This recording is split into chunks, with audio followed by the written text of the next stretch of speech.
بسم الله الرحمن الرحيم. الحمد لله الأكرم الأمة وأعزها بالإسلام. أحمده سبحانه وأشكره، كتب الغلبة والظهور لدينه ما تعاقبت الليالي والأيام. وأشهد أن لا إله إلا الله وحده لا شريك له ذو الجلال والإكرام. وأشهد أن محمدا عبده ورسوله أرشد الخلائق إلى دار السلام، صلى الله عليه وعلى آله وصحبه البررة الأعلام، وسلم تسليما كثيرا. أما بعد، فيا عباد الله، أصبحنا في زمن لا يدري الواحد منا أي الأحداث يتابع وأي المعاصي ينازع.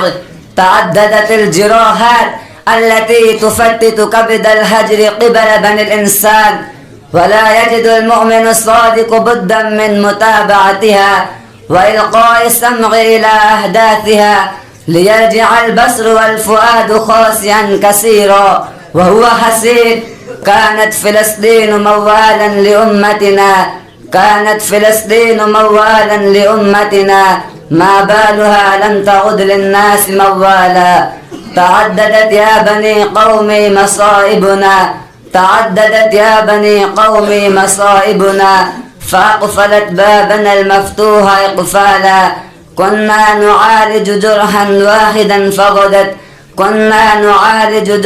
واحدا فغدت جراحنا اليوم ألوانا وأشكالا.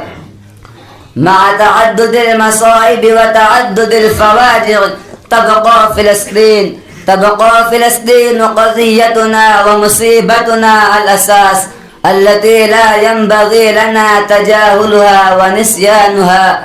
فلسطين تلك البلدة التي سالت من أجلها العيون ورخصت في سبيلها المنون.